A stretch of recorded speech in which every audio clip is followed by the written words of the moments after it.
Warning, the following podcast contains extravagant profanities like multisyllabic fucks and whatnot. This week's episode of The Scathing Atheist is brought to you by the Covington High School mascot, Smuggy the Punchable Face. Go Smugfucks! And now, The Scathing Atheist. Hey everybody, it's Rob from Connecticut, and after working as a paramedic for the last 10 years, I can confirm that most of us, some of us, did in fact evolve from filthy monkey men.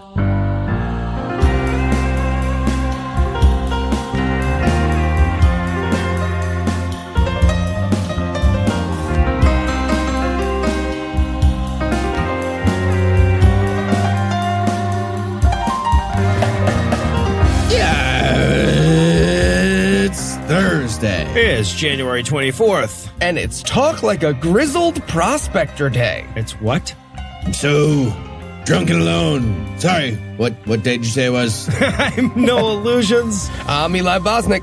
I'm Heath Enright, and from Aaron Burrs, New Jersey. 10 minutes away from Covington Catholic, Cincinnati. And Good Husband, Georgia. This is The Scathing Atheist. On this week's episode, the Supreme Court gets super confused about that whole attack helicopter thing. Heath does not round up a posse of Native American war veterans and beat up every kid at Covington Catholic, because that would be wrong. You're welcome, Andrew. And we'll check back in with Lee Strobel to see if he's shut up yet. But first, the diatribe.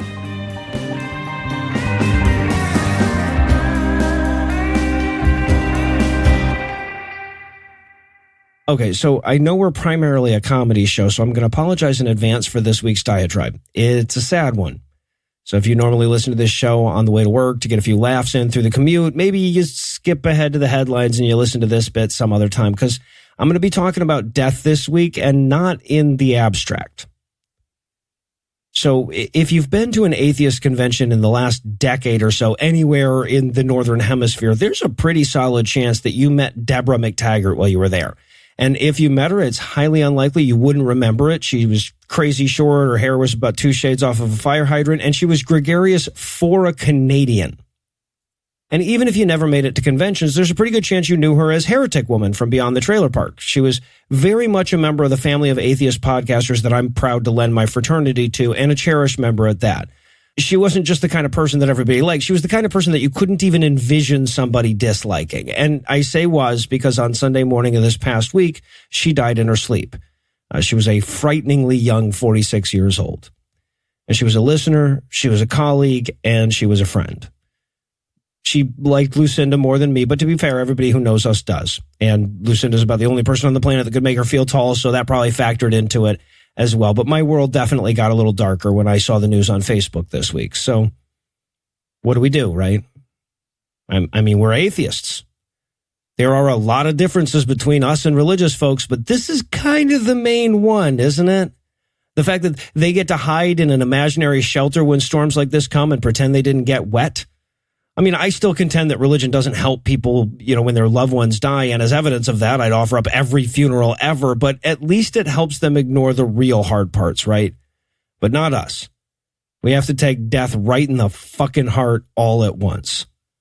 And that's hard to do, but it's what your loved ones deserve, right? We shouldn't rob them of their totality to paper over our own fears. What Deborah was is all she will have ever been. And love it or leave it, she was the author of every bit of it, right? She was the things she did and the words she said and the people she touched. And we don't get to co-opt that and write a fourth act fanfic where we get to see her again someday at the great big Reason Con in the sky. She gets sole ownership of her life, and our fantasies, no matter how comforting, shouldn't dilute that. But that's when atheism is at its best, too, right? When it forces you to learn the lessons that death teaches. We can't cop out behind euphemisms because they all try to spackle over the finality of it, right? We can't say she's resting in peace because she's not resting. We can't say she's in a better place because she's in the ground. And we can't say she's looking down on us because she's dead. So what can we say? Goodbye, right? That's it. But we can say it better than anybody else in the world because we can say it all the way. And we're not saying goodbye to her, by the way. She can't hear us, right? There's no reason to talk to the person who's died. We're saying goodbye to life on behalf of ourselves and everyone else. We're nodding to the impermanence of life and reaping whatever lesson that has for us. And look, I know that's no real comfort, but that's not because our worldview is flawed. It's because death just isn't comfortable. Nothing we pluck from an antiquated book is going to change that, or an unantiquated book for that matter. Death is terrifying, and one death makes you think about all of them, your own, your spouse's, your friends. And when reality asks you to do something like confront the idea of life carrying on without you, or carrying on your own life without somebody that you need there, it's tempting to hide from that. As a species, we've built churches, temples, and pyramids to hide in, and even when none of them worked, we kept building more. But no matter what we put between ourselves and death, death is going to get through. You know, if we ever find a cure, I'll be in line with everybody else, but we haven't. Death is reality, and to hide from one is to hide from the other. To be an atheist is to look death squarely in the face and say, I know. You know, there's no clause in there that says you can't be scared shitless when you do, but you have to do it. It's the only initiation we have. So why do it? Why not just lie to ourselves and make it easy? There are whole institutions that would be happy to indulge us in this pleasant fantasy for a reasonable price. Well, the fact that Deborah's religious and atheist friends had the exact same amount of grief to deal with on Sunday is a pretty strong argument in favor of saving your money, but it isn't the best one. The best one is Deborah herself. See, she was a person who perfectly exemplified what it was to know all of this shit in advance. Right? To have looked death in the face and acknowledged it. She was an exemplar of what it's like to live one's life knowing that every interaction could be the last one you ever have with that person. It doesn't matter who you are. The last time you talked to her, the last time you saw her, it was damn pleasant. You know, we don't score lives the way that religions do, where they weigh your good against your bad, or worse yet, weighing your adherence to your religion over and above everything else. The only way we can measure a life from our perspective is how much darker the world gets when that life stops. And my world got a lot darker last Sunday. And because that's pretty much impossible to transition to comedy from, I feel the need to make it clear that we recorded the rest of the show before I decided that this was going to be the topic of the diatribe. Had that not been the case, we'd have been a little bit more solemn at the start of the headline. So, you know, from here on, comedy. They're talking about your Jesus. We interrupt this broadcast and bring you a special news bulletin. Joining me for headlines tonight are the Alvin and Theodore to my Simon, Heath Enright, and Eli Bosnick. Fellas, are you ready to engage in hijinks wacky enough to distract everybody from wondering what kind of Mengele-esque experiment ended in Dave having 3 chipmunk offspring? I mean, if people would read my fan fiction, they would. No. In our lead story tonight, we have some news about the garbage human beings that they're producing at an all-boys private school in Kentucky called Covington Catholic. In fairness, the kids they get are almost entirely coming from rich white Christian families in the suburbs of Cincinnati in the swing state of Ohio. So their parents are the same people who just couldn't decide between Donald Trump and Hillary Clinton. Except it turns out they're racist liars, and yes, they could. Yeah. And they chose Trump. So not a great starting point for the moral character of their average student. But instead of trying to fix that, Covington Catholic managed to amplify that fuckfaceitude. And now their student body seems to be entirely the bad guys from Karate Kid. And got to see these bigots on full display last week when they harassed a bunch of people in Washington, D.C. during their class trip, including a now viral video of their students taunting a Native American man taking part in the Indigenous Peoples March. Wait, Heath, you're saying teenage boys in MAGA hats came to Washington to protest women having bodily autonomy, and they somehow managed to make it worse? Well, okay, but to be fair, when one of your nation's 2 main political parties is racism, this kind of thing is gonna happen. And, you know, we do need some people on that team. It's like shirts and skins. So here's a little background on the bigot mill that is Covington Catholic, just for context. And I'll just need this one quick example to give you everything you need to know. Following the release of the viral video last week, a photograph also went viral showing what appears to be a Covington Catholic basketball game, during which their students in the stands are wearing literal minstrel show blackface. Yep. And also, they happen to be taunting an African-American player from the other team in that picture. When I first saw this, I was like, yeah, okay, well, it's good work with Photoshop. Let's lampoon these bigots. Good satire. But I assumed it had to be fake because that's fucking insane. Well, turns out it was real and fucking insane. Yeah. Oh, wait, sorry, Heath. I'm just now reading the press release from the totally normal right-wing PR firm that all people have access to. And apparently, yes, that basketball player was black first. I am the New York Times. I am the New York Times. Thank you, the New York Times and Jake Tapper. So getting back to the incident in the video, first thing to note, the school trip was already bigot-themed before the kids even left for D.C. Right. The all-boys school, I'm going to repeat that. This is a school of all boys. They were going to an anti-choice rally. Yep. Where they dressed up in MAGA hats and harassed female protesters. And that's when a big group of these kids started walking around mumbling, bigot, sniffing. Fucking bloodhounds for bigots until they found their bigot jackpot in some black Hebrew Israelites attending a march for indigenous peoples. Jesus Christ. Yeah, they had to be getting out charts to see which slurs apply in that situation, right? Damn, y'all got one for this? If anybody's got one for this, I'm impressed. Numbers flying in front of their faces in the TV movie. Okay, obviously the problem here, way too many marches going on at the same time. Get it together, people. Right? Get a Slack going. So after that altercation turned into a shouting match, one of the Native American men in the march, a Vietnam veteran named Nathan Phillips, walked over and tried to calm down the situation. And that's when the Covington Catholic mob surrounded the guy, started taunting him, and chanting bigot stuff, like the tomahawk chop, among other things. Yeah. And one student in particular stood right in front of Phillips, refusing to let him pass for a crazy long time and just smirking in his face.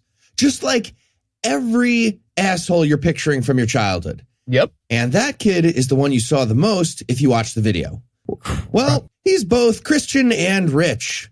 So that means he gets to make nonsense excuses based on his faith, and he gets to have a professional public relations team handle the whole thing.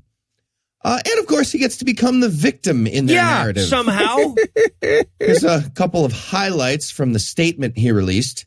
And again, he had a professional, like really expensive PR team to help write this and come up with the best possible lie. This is the best possible lie they came up with.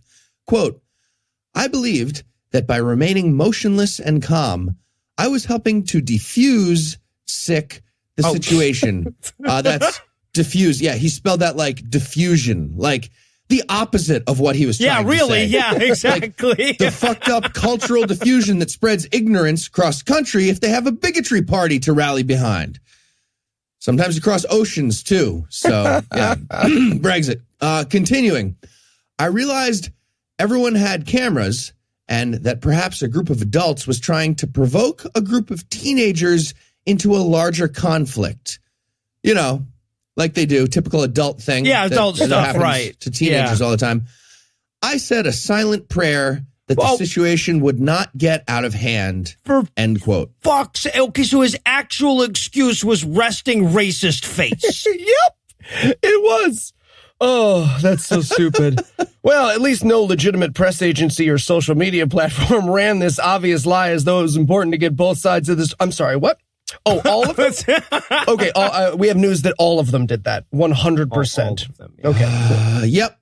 So, bottom line, I know we can't officially be in favor of a kid getting punched in the face by a Vietnam veteran. No. Noah yelled at us. Yes, he did. Noah yelled at us before the recording. But, that is why. Watching that video, I've literally never wanted more for a kid to get punched in the face by a Vietnam veteran. That's legal. And I want that a lot. Like, I want stuff like that all the time, a lot. I hate most kids. And I think Vietnam vets deserve some release also. Because a lot of my stances kind of lining up here. But again, that is not our official officials. Don't punch a child. It's not company policy, no. We're saying don't punch a child. But I'm just being honest about what's in my heart. I really wanted a Vietnam vet to punch that child. Right.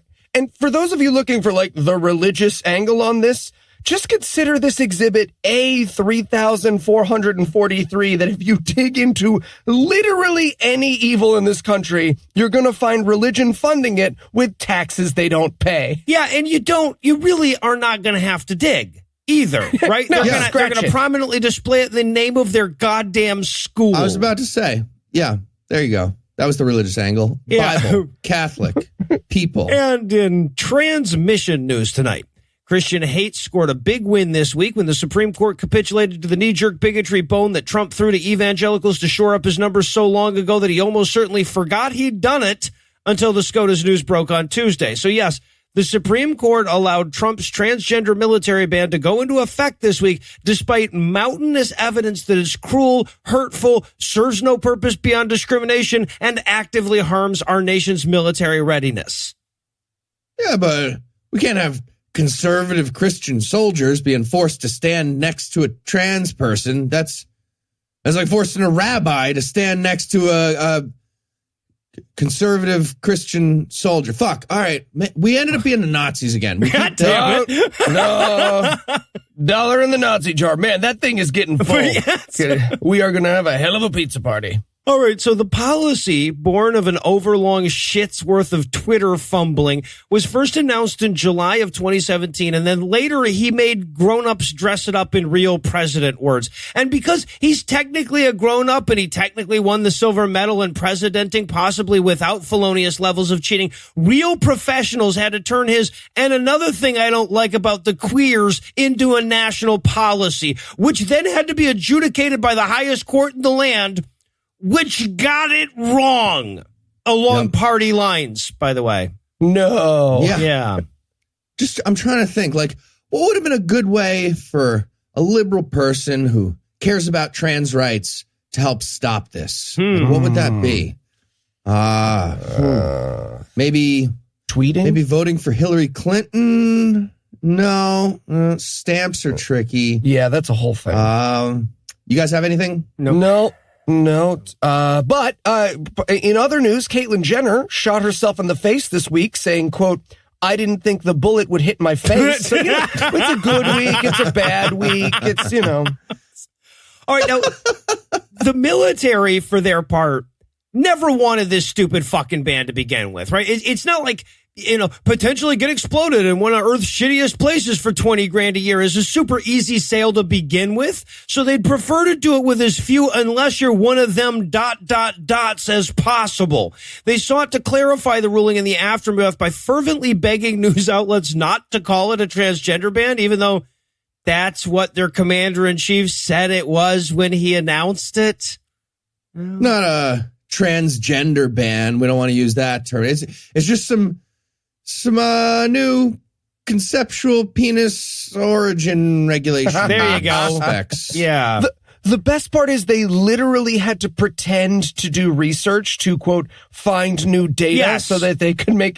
This is the checking in the back to see if we have that of human dignity.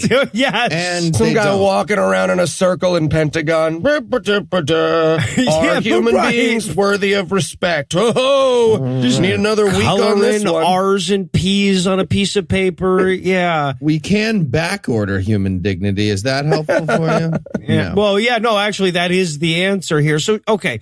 Now, I should point out there are exceptions in this thing. So, according to the best sources I can find, the ban won't affect people who, quote, have been stable for 3 years in their biological sex prior to joining the military, end quote. So, you know, the cooties go away eventually, I guess. It also says that service members that are diagnosed with transness after joining the military can stay in the military as long as they promise to stay the gender they started as. So, I guess don't ask, don't tell worked out so good the first time. We're going to give it another go. And you know who you don't have to thank for that? Merrick fucking Garland. Oh, yeah. Was he going to be? No, I forget. he Did wasn't. he change the vote? Trans? Well, we'll get to it. And look, we have a fair amount of trans listeners, and we for damn sure know that we have trans listeners who are serving. And just in case it wasn't clear from us to you, you are valid. This shit is gonna pass, and we are so fucking sorry it hasn't happened yet. Yeah, and to be clear, by the way, there's more to come on this, right? This is not the final word from the Supreme Court.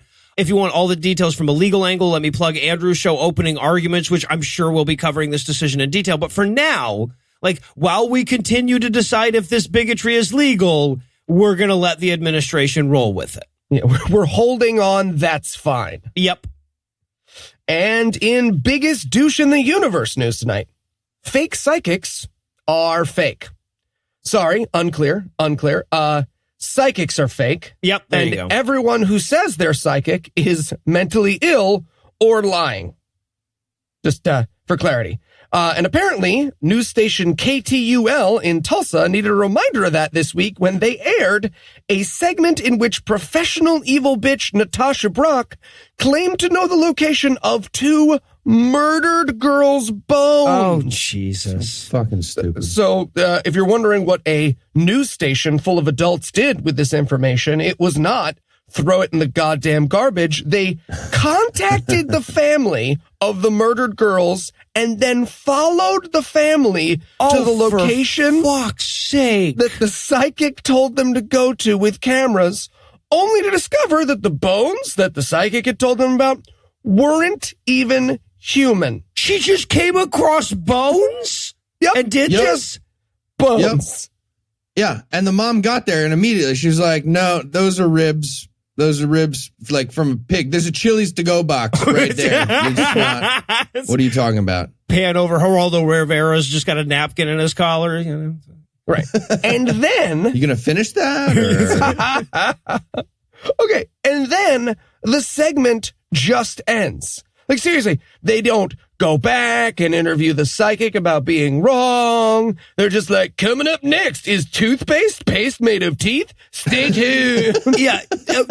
I mean, look, they might not get many predictions right, but I'll never be held accountable for this is one that all the pro psychics nail. They sure fucking do. And look, we should point out that the, like, psychics helping cops finding dead people thing is total bullshit outside of TV and movies. Yeah. News stations producing segments like this is the reason why lots and lots of sane people don't know that and leads to tremendous pain for grieving parents like the ones in this segment. So, yeah, in this week's news, fuck Natasha Brock, but super duper fuck people who pointed a camera at her. Yeah. Yeah.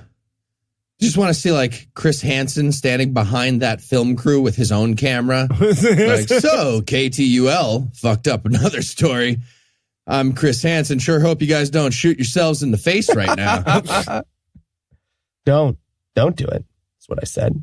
Next up in headlines, my Google alert for Mexican border wall porn paid off again this week, but this time with a headline instead of a video. And you know what? That's probably a good thing, considering the story is about Arizona State Representative Gail Griffin, whose picture came up on my Google alert for Davy Crockett Lunch Lady. And in case it's not clear, Gail Griffin is an evangelical Christian, and she hails from the Grand Old Party. And she wants a tax on porn to pay for Donald Trump's wall. Okay, she looks like if Snot from American Dad did drag as Sally Field.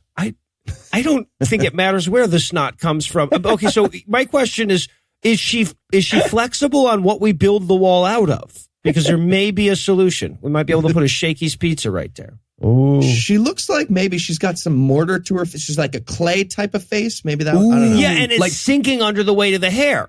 Okay. Yeah, like Clayface's social studies teacher.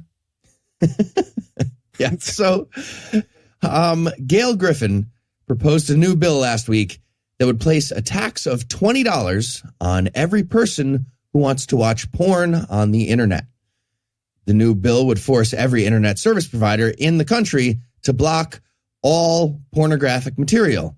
And then if you want to watch porn, you pay the $20 tax and get your computer unblocked. Keep in mind that Gail Griffin is 84 years old, so I'm pretty sure she's picturing a soda machine scenario. Yeah. Can confirm. Yep. Yeah, so here's how the math breaks down. She's one of those tax and spend Republicans, by the way. Yeah, no, clearly. So here's how she's going to tax and spend. In order to raise $5.7 billion for border wall, we'd need $20 from just about every single adult and child of any age in the entire United States.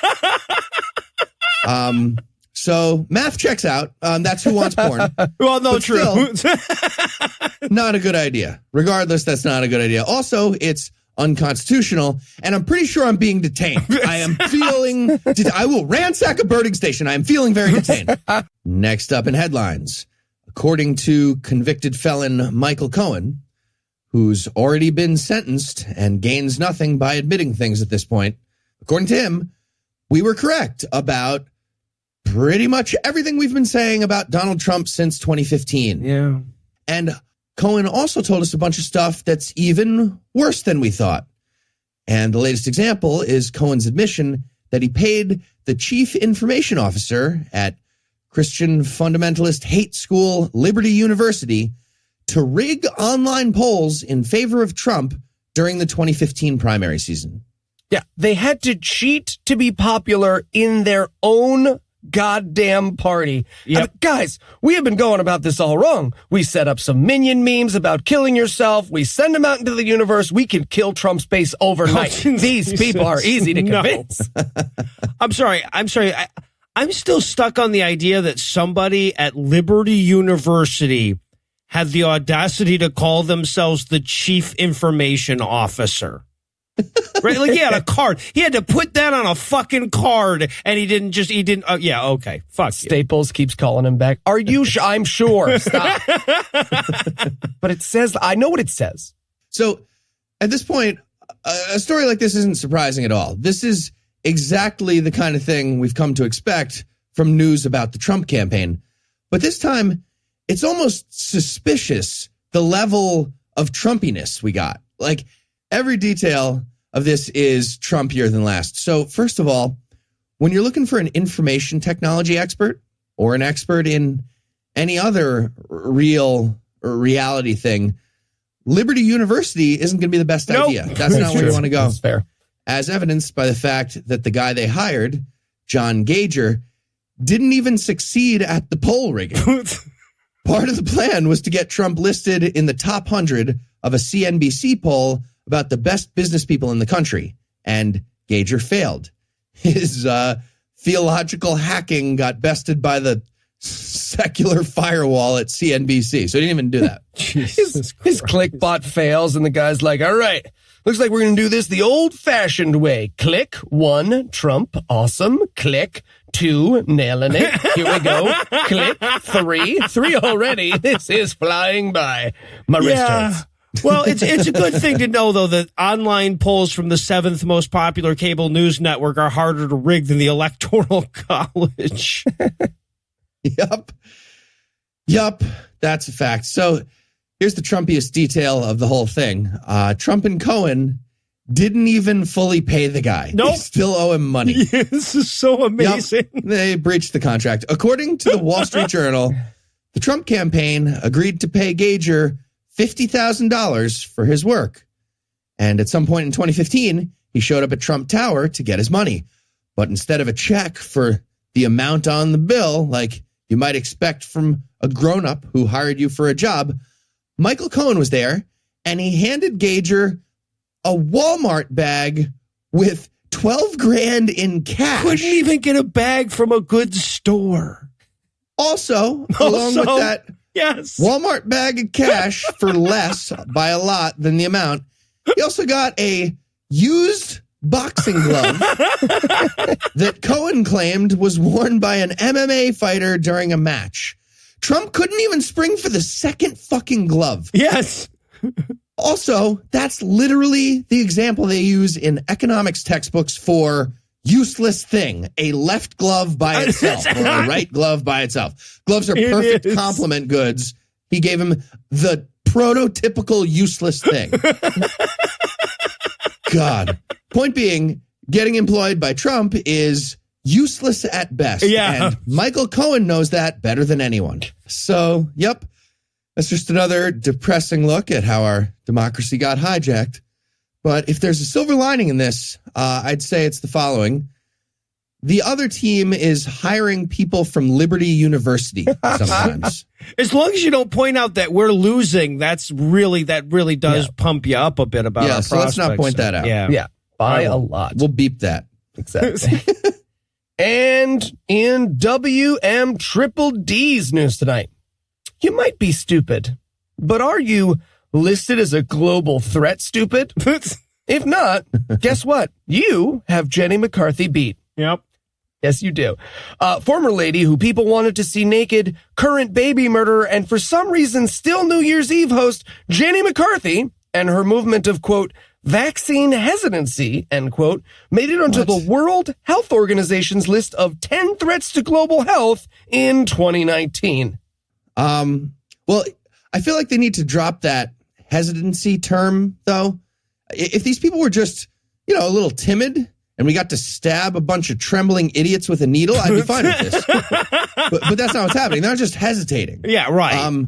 We need a new name for this. So let's go with vaccine falsers or the truth falsers, something like that. Or, I'm fine with just shorthanding them as global threat number 8. Oh, that's great. Yeah, that's right? what they Or did just now. 8th most dangerous thing that exists according to the consensus of experts. Or thing deemed worse than dengue fever by people who know a lot of shit about dengue fever. Yes, that's right. Andrew Wakefield and Jenny McCarthy are such massive pieces of shit that they made it onto a list with Ebola and AIDS. Yes. Literally. Wow. The WHO pointed out that there's been a 30% rise in cases of measles globally. And while not all of that is due to anti-vax shit kickers, any of it is. And that's fucking bullshit. Yeah. You know what else is bullshit? She's married to Donnie Wahlberg. I don't like that. I don't like that. I swear to God, if she infects Donnie Wahlberg with her fetid petri dish of fucking unvaccinated rickets vagina, people will rise up. He is a national treasure. He's a national treasure. I was just going to say it. Beat me to it, Heath. And finally tonight, in Hold My Heineken news, Christians in the Netherlands got jealous of how fun it looks to be an American bigot right now. So a group of Dutch evangelical pastors decided to get themselves an official bigotry declaration document. Their articles of discrimination was signed last week by 250 Christian leaders, all male, some of them also politicians, and apparently it's an exact copy of the fucking Nashville statement. Jesus. And in case you missed it, that's the 2017 hate manifesto drafted here in the U.S. that took the phrase, "we hate gay people," and fluffed it out into fancy Congress words. And then it got adopted by a bunch of our most powerful religious groups here. Yep. Yeah, including a bunch of the ones who pretend to be cool because, they have a Black Lives Matter and gay pride flag next to their book that recommends killing those people. Yeah, right. No, they're all defending themselves. Like, you got to read it constitutionally. Then it just says that God hates sex. So apparently these assholes got together for their latest meeting and somebody was like, stupid question, but you guys are gonna think I'm stupid, but who are we hating right now? Is there a list? Do we have a list of who we're hating? At which point the leader guy rifled through his paperwork and he was like, holy shit, get the fuck out of here. No, we do not have a list. This is crazy, right? It feels like we should have a list. Okay. So LGBTQ people, and we're done. Lunch. There we go. Good work, everybody. Now let's go fuck with more American tourists and pretend our language really sounds like this some more. All right. Come on. I'm going to say Smyrnden really seriously. Why'd we do it? So I'm assuming this all started, this whole Netherlands thing, when Trump got mad about our wooden shoes trade deficit and decided to export some toxic ideas to even the score. I don't know. And American religion cancer is so aggressive, we managed to infect the fucking Netherlands, the unwhitest white people on the planet. But you get a few American ideas and you're putting out new resolutions just like, whereas Anne Frank was a regressive lefty snowflake. Is the sentence over? Americans are bad at writing. They start it with whereas and then it's just done. Sorry, I'm not willing to praise someone who defied law enforcement. Black boots matter. Black boots matter. Yeah, so obviously you never want to see terrible ideas spread like this, but it's not all bad news. Turns out their pampered lives spent in a secular socialist paradise made these Dutch bigots soft and lazy. So they didn't even bother writing their own material. Again, they just copied off America's homework and translated the Nashville Statement into Dutch. Or any of the other 20 languages they all know from their amazing high-budget public school system that teaches most of the population about real things way too well for religion to be a major influence there. So, point being, the majority of Dutch people are fully aware of religion cancer. So most of them heard about this and they were like, oh, great. Thanks for signing all your names to a confession letter. Yeah, right. Good job with that. Your homework for next week, by the way, is to grab the cheese from the small tray on this large wooden platform we made. Just, the big metal U-shape? Yeah, ignore the big metal U-shape. That's unrelated. That's just... Yeah, just go ahead and grab the cheese. We'll be out there like, excuse me, I'm collecting names for national public ridicule, sir. Move. I want to go. And now that we've admitted that moderately more us-like is necessarily a bad thing for a country, I need a moment to come to grips with that. So we're going to close the headlines there. Heath, Eli, thanks as always. Jumanji. And when we come back, Lee Strobel will give us the hard sell.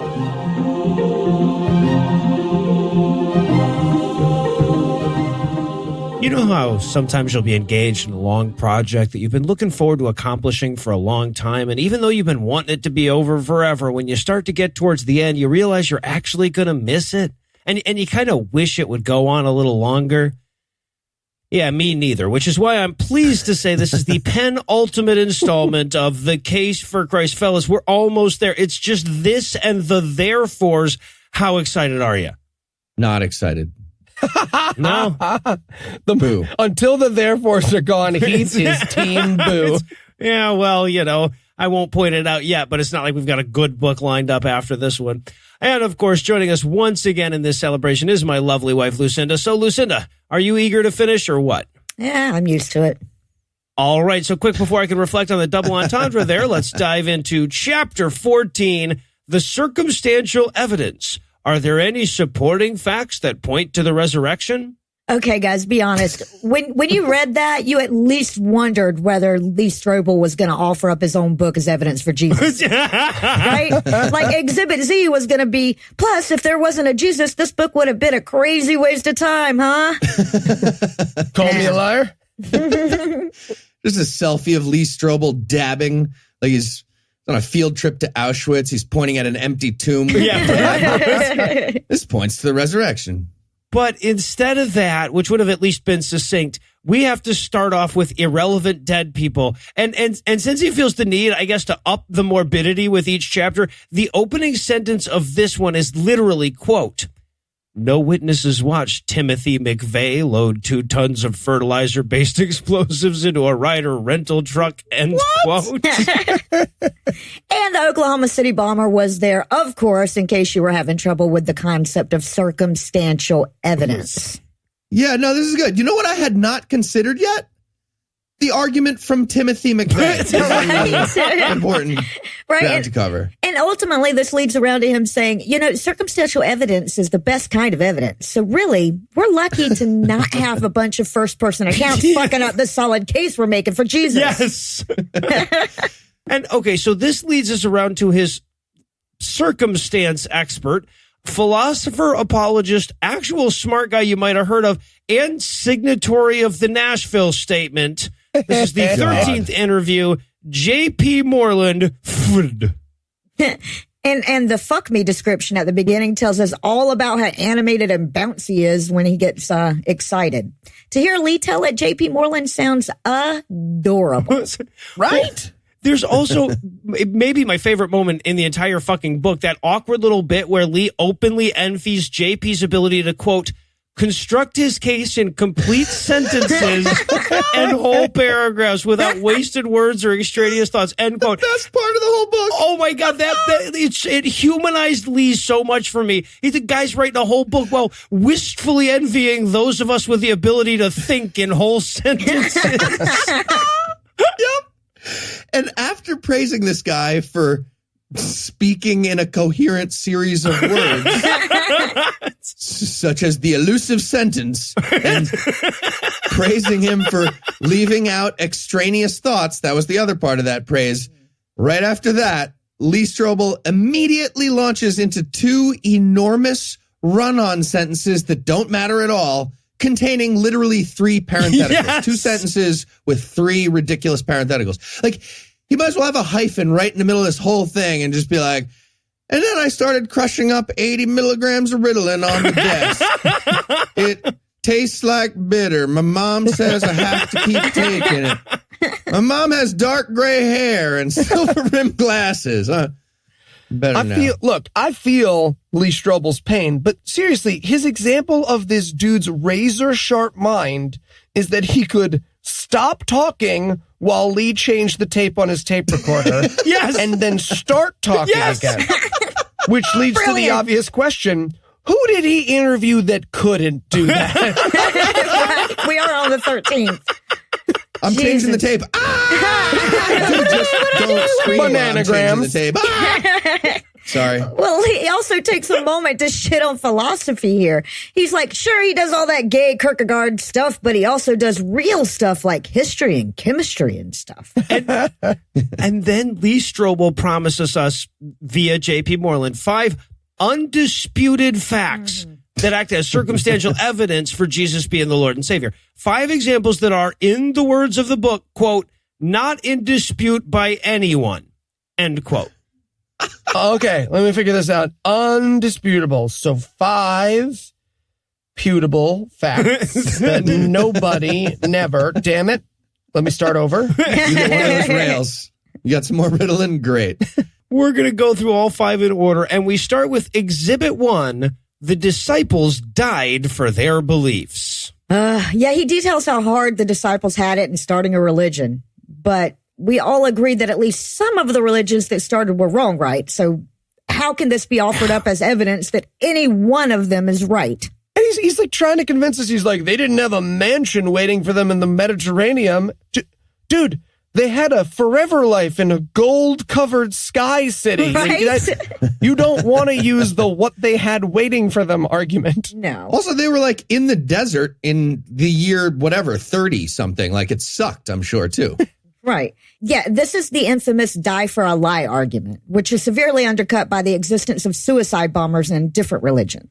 Okay, right. But okay, so to be fair to the argument, suicide bombers aren't claiming to have seen tangible evidence, right? They're working from a standpoint of faith by their own admission. So the die for a lie argument posits that the people dying for Jesus actually saw him, so they would have known for sure if they were lying about seeing him. The real problem with this argument is that there's no evidence that any of this happened. There's just Bible stories, right? Also, historical examples galore of Christians who didn't claim to have seen Jesus personally, desperately trying to martyr themselves. Also, crazy exists. That does, it's a thing. That is out there. Also, wrong exists. Yep. Wrong is a thing. And stupid and big fat liar. So, they were crazy, wrong, stupid, big fat liars. Or Jesus is the God of the universe. Yeah. So, already that's a 1 in 5 chance about God. We're about to get 4 more reasons. So there you go. Oh, yeah, no, the math adds up. We could pay for the wall with this kind of math. So, yeah, his first undisputed fact is only valid if you take the Bible as a credible source. Next. Well, that would be Exhibit 2, the conversion of skeptics. Exhibit 2. It's Exhibit B, man. I don't know how they do it in fucking court, but this isn't a court. It's Exhibit A, B, C, especially when you have a sub-list later on of 5. You dumb fuck. Okay. You learn to think in sentences or something. And look, as weak as the argument is, right, which is to say some people who didn't believe in Christianity eventually did, even that relies on a credulous reading of the Bible. Mm-hmm. Right? He's talking about the Apostle Paul, for fuck's sake. If you don't take this book literally, that's the guy that invented the religion. Hey, Lee Strobel, describe this M.C. Escher painting. Okay, cool. It's a hand, drawing a hand, drawing a hand, drawing a hand, drawing a hand, drawing a hand. Hey, you're done. You're done. Hand. No. Keeps going. I'll let you know. Yeah, Lee's like, okay, so do you have any credible evidence? And without missing a beat, Moreland says, I sure do. Here in the Gospels, it says. Yes. Jesus. Yep, the Bible sure does agree with itself about being true occasionally. Right, not even all the time. Checkmate atheists. Occasionally. And apparently, though, but if you want to dispute Paul's veracity, you need to write a 6-volume biography about him and explain how he performed all those miracles he very clearly claimed to have performed. Right. I was baffled by this counter argument. Like, look, if you can't tell me how many fingers I'm holding up, the answer is pineapple. The answer is pineapple and here's your bill and I don't pay taxes. Right. And exactly. I can lynch gay people. Fuck. Jesus. But the hits just keep on coming as that one gives way to Exhibit 3, changes to key social structures. Yeah, okay, this is the argument from incessant Jewiness, right? Basically, he says, look, Jews were way Jewier than, say, Persians were Persian-y, and despite how Jewy they were, they still became Christians. Yeah, it's a weird argument. He seems to be saying here, look, when these Jews gave up the religion for a new faith, they gave up the religion for a new faith. Hand drawing a hand, drawing a hand. Super duper solid point, Lee. Absolutely. Question, what's the most popular religion right now in the Middle East? Is it Christianity? Is it? Are you winning? All right, but okay, so just so that this chapter doesn't get easy on us, we subcategorize here, and Strobel invites Moreland to give a list of 5 things inside his list of 5 things, right? So then we go through the 5 key social structures that changed when Jesus came along.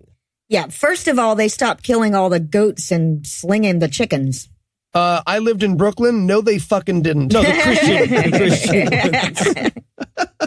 But also, these are all great news, the new stuff. Like, yeah, you're a Jewish guy in the desert, and the new rabbi's like, hey, by the way, you can stop wasting large amounts of food and stop strangling chickens with your bare hands from now on. You're going to do that. Right, You're yeah. going with that guy. That's the new rabbi for you. Okay. Secondly, and it never fails to amaze me how quick Christians are to point this out, they stop focusing on being good human beings so much. Yeah. By the way, also, in addition to the last thing I said that makes your life a whole lot easier, you can also fuck however you want now. It's just like, great, on board. Fantastic. Quick question, though. Do you know how to resurrect? You know what? Never mind. Nobody cares. Nobody cares. On board. And then quick, before we can realize nothing in that last section made any sense, we move on to Exhibit 4, communion and baptism. Yeah. Okay. The argument from communion would be really fucking weird if we were wrong. Is it less weird if they're not, though? I feel like it's way more weird if they're right. The way it's the least weird is if they're all liars pretending to believe in space cannibal magic. That makes it the least fucking weird. Yeah, and this starts off with a weird little admission/analogy. He says, okay, look, Christians celebrate Jesus' death, and that's fucking weird. Bunch of people who love JFK might celebrate his handling of the Cuban Missile Crisis, but they're not going to celebrate his gruesome murder. And as people who drove by the grassy knoll on Saturday morning at 11 a.m. last weekend, holy shit, does this one fall apart? Yeah, right. Yeah. Something tells me that the presidential library wasn't quite as crowded that day. Falls apart much like the lie of the lone gunman hypothesis. Back into the left, people. Read a book. No. Read a YouTube video. Okay. There it is. Interesting theory. Thank you. So both sides. I guess based on what they're saying, God is actually Jesus, JFK, and also John Benet Ramsey. It's a cool trinity. It's better than the one they've been selling the last 2,000 years. And then finally, we get Exhibit 5, the emergence of the church. Okay, yeah.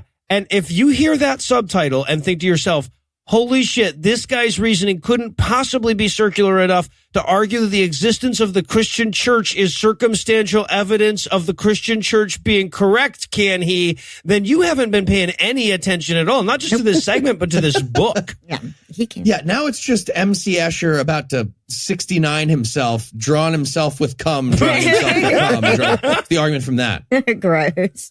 There's also a bit, can anyone explain this to me here?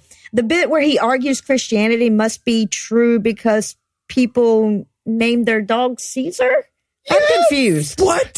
He's like, the important names are Peter and John. People name their dog Caesar, which I'm pretty sure means he's insulting my dog's name. And Marjorie Tyrell Bosnick is majestic as fuck. Yes, so, she is.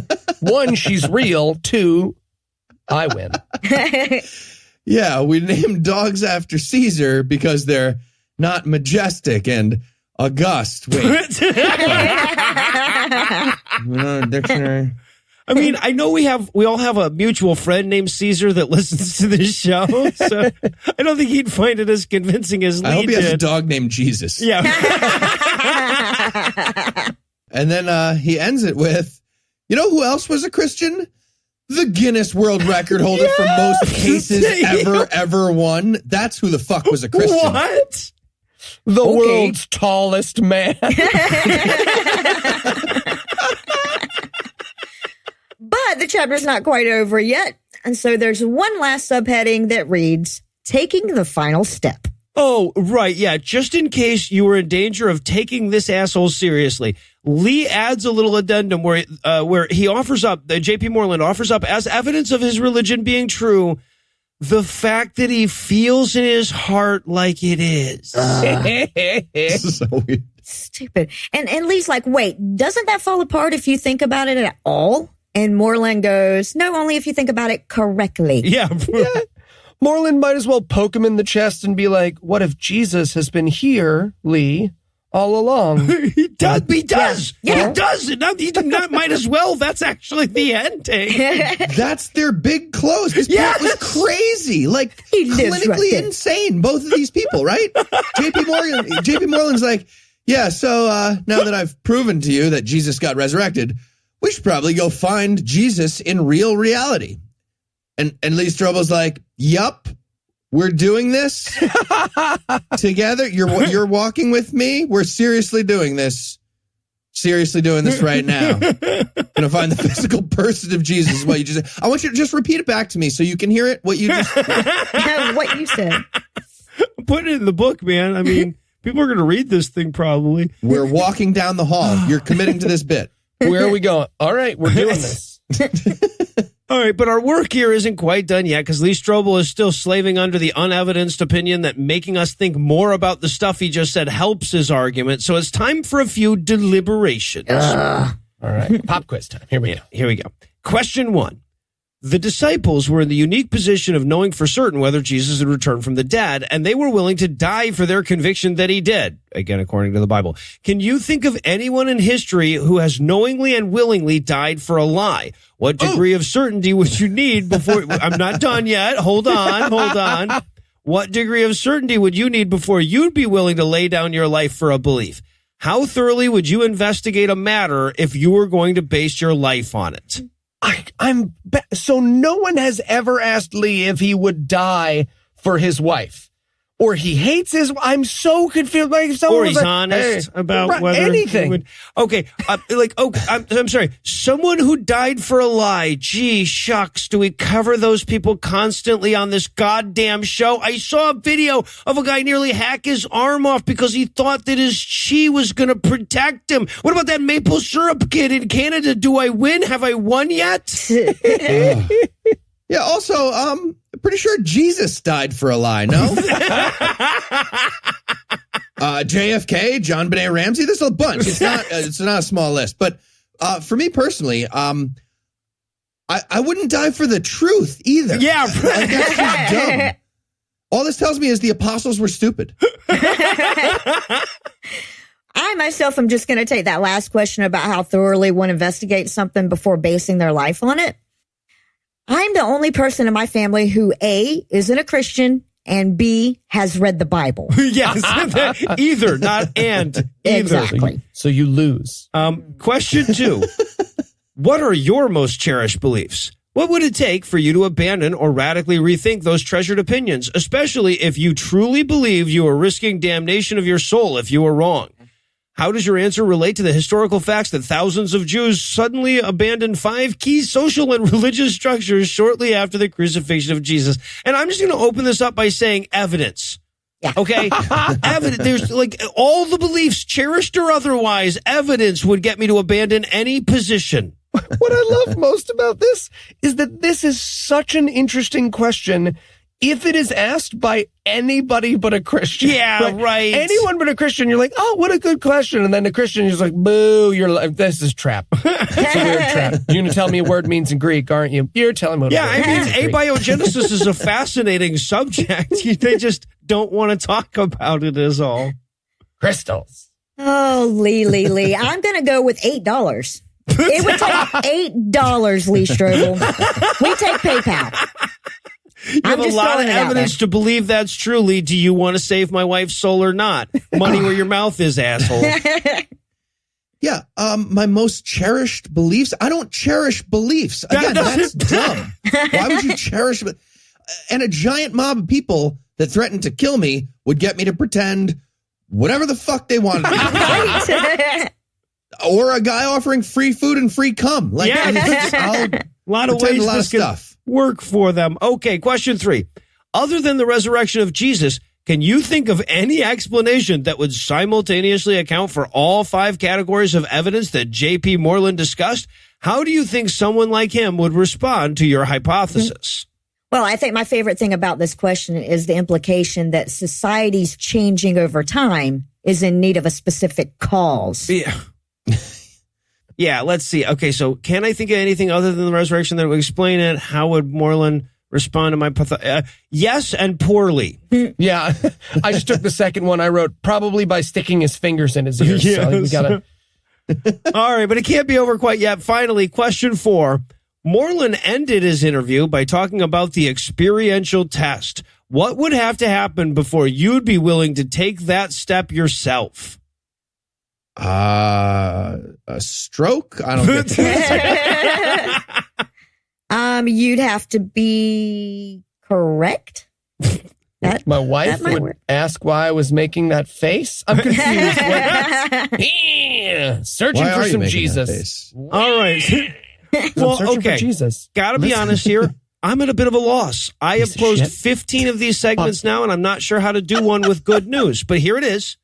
We've got one fucking chapter to go, guys. So when we do this segment again in 3 weeks, it'll be for the last time. Thank fuck.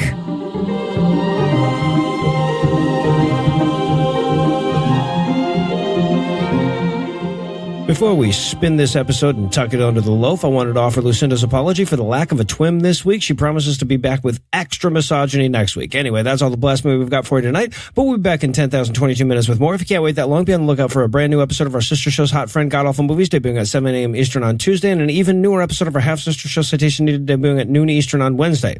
Obviously, I'd have to alter my job description if I neglected to thank Heath Enright for setting aside his dream of being an international Rochambeau champion to do this every week. I need to thank the lovely and talented Lucinda Lugeons for setting aside her dream of having a normal husband. I need to thank Eli Bosnick for setting aside his dream of being successful enough to look down on people like Heath, Lucinda, and me. I also need to thank Rob from Connecticut for providing this week's Farnsworth quote. And if you're dying to know what his line of work has shown him that draws our common sapient ancestry into question, I'm afraid you're gonna have to keep wondering. But most of all, of course, I want to thank this week's most luscious listeners: Bruce, Jason, David, Steven, Simone, Bowtie, Beck, and Chris, Little Brother 89, Sarvis, the Buck, and Kaylee. Bruce, Jason, David, and Steven, whose Jacqueline apologizes if it fucked up anybody's viewing of the Super Blood Wolf Moon thing. Simone, Bowtie, Beck, and Chris, who are so bright they can never really see an eclipse. And Little Brother 89, Sarvis, the Buck, and Kaylee, who are so sexy, mirror, mirror on the wall, just assume they were excluded. Together, these 10 people, dear relations, and neckwear options provided for the intellectual future of America this week by giving us money. Not everybody has the generosity and keen parking skills it takes to give us money, but if you think you're up to the challenge, you can make a per-episode donation at patreon.com/Scathing Atheist, whereby you'll earn early access to an extended ad-free version of every episode. Or you can make a one-time donation by clicking on the donate button on the right side of the homepage at scathingatheist.com. scathingAtheist.com. And if you'd like to help, but money costs money, you can also help a ton for free by liking our Facebook page, leaving a 5-star review on iTunes, and telling a friend about the show. Legal services for this podcast are provided by the law offices of P. Andrew Torres. Tim Robertson handles our social media, and our audio engineer is Morgan Clark, who also wrote all the music that was used in this episode, which was used with permission. If you have questions, comments, or death threats, you'll find all the contact info on the contact page at scathingatheist.com.